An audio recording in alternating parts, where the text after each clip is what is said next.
Bienvenidos a Escuela para la Memoria con Benjamín Polanco. Un cordial saludos a nuestros queridos atletas de la memoria. Hoy nos vamos a sumergir en un conjunto de ideas bastante interesantes sobre cómo aprendemos, cómo funciona la educación o cómo podría funcionar mejor.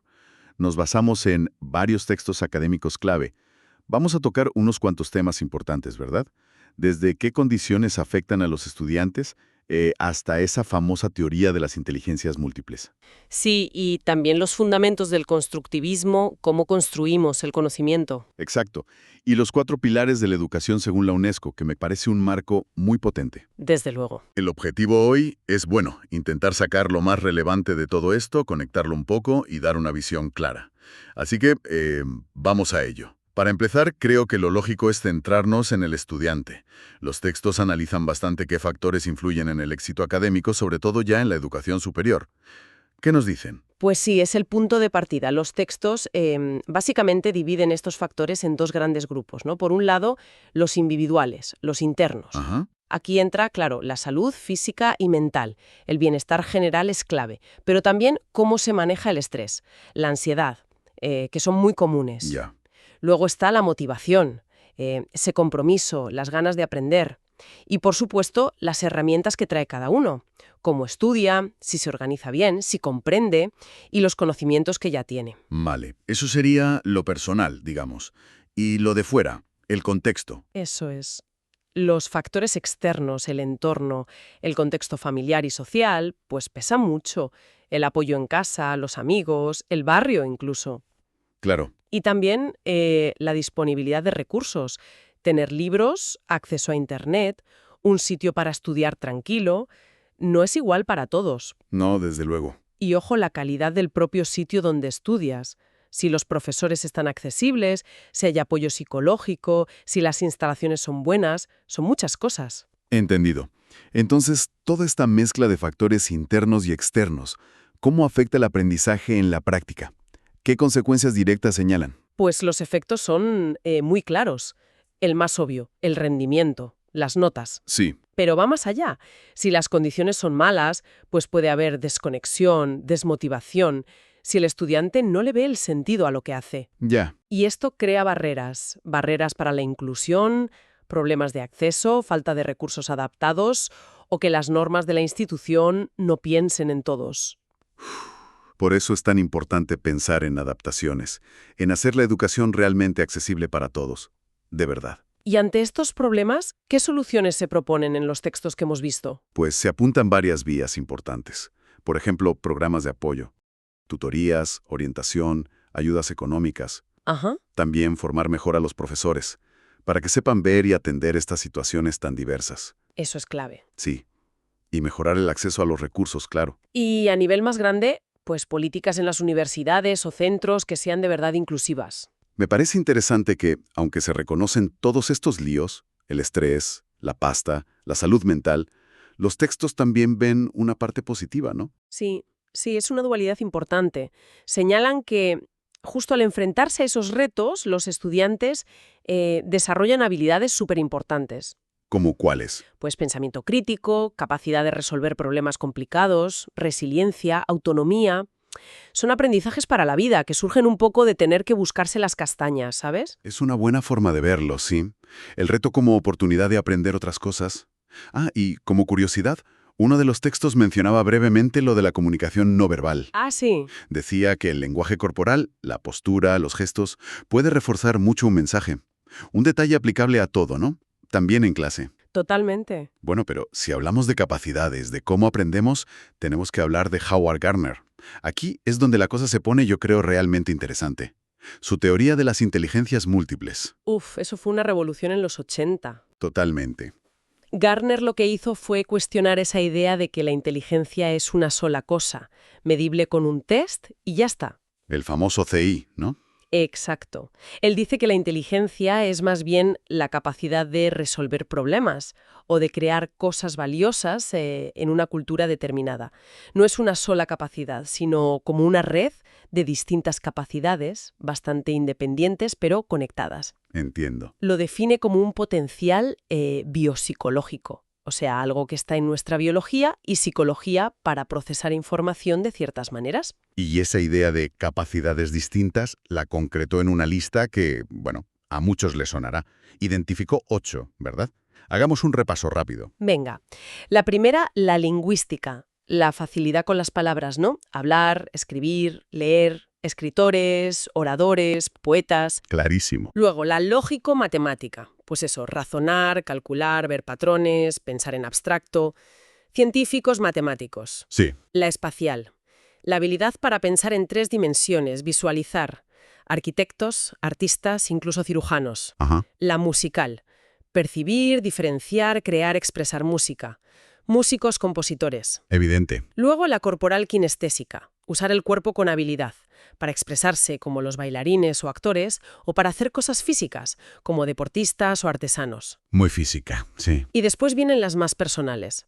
La interpersonal, que es entender a los demás, sus motivos, cómo relacionarse bien. Líderes, terapeutas. La inteligencia social, digamos. Eso es. Y la intrapersonal, que es mirarse hacia adentro, entender tus propias emociones, tus puntos fuertes, débiles, qué te mueve, el autoconocimiento. Fundamental también. Y la octava, que añadió más tarde, la naturalista. Esa sensibilidad para reconocer y clasificar cosas de la naturaleza.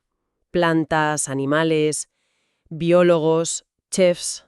Curioso lo de los chefs. Sí, por la sensibilidad a los ingredientes, texturas. Y bueno, él incluso ha hablado de una posible novena, la existencial. La existencial. Sí, relacionada con hacerse las grandes preguntas sobre la vida, la muerte, el sentido de todo.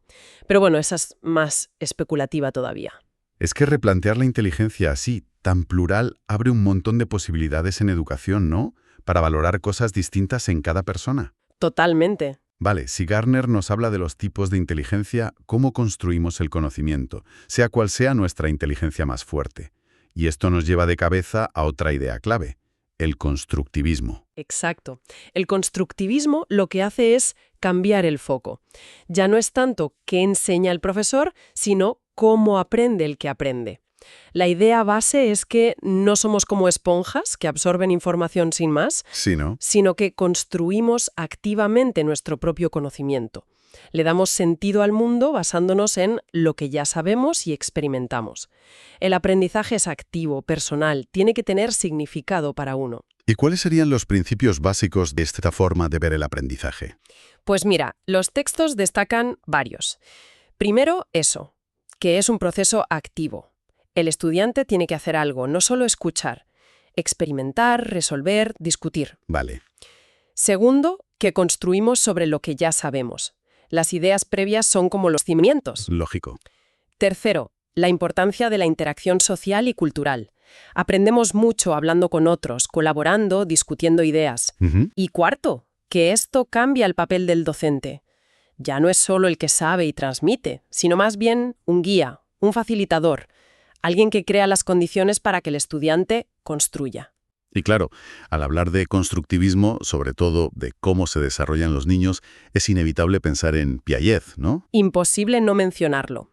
Piaget nos dejó conceptos clave. Habló de los esquemas mentales, esas ideas o patrones que usamos para organizar lo que sabemos, Sí. y describió cómo metemos información nueva en esos esquemas, asimilación, o cómo cambiamos los esquemas si la información no encaja, acomodación. Asimilación y acomodación, sí, me suenan. Y bueno, sus famosas etapas del desarrollo cognitivo, sensorio-motora, preoperacional, operaciones concretas, formales, que hoy se ven con más matices, claro, pero fueron pioneras en mostrar que no pensamos igual a distintas edades. Muy bien.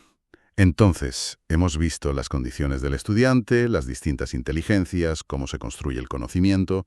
Demos un paso más, hacia una visión más global del propósito de la educación. Y aquí entra la UNESCO con ese informe del 96. La educación encierra un tesoro. Los textos le dan mucha importancia. Dicen que sigue muy vigente hoy, con tanta información por todos lados. Habla de necesitar cartas náuticas y una brújula. Sí, ese informe de Delors es realmente potente. Lo que plantea es que en un mundo que cambia tan rápido, la educación no puede ser solo transmitir conocimientos y ya.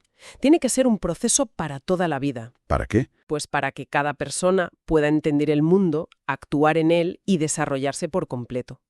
Y para organizar esta misión tan grande, Propone 4 pilares, 4 aprendizajes fundamentales que se apoyan entre sí y que deberían tener un peso parecido.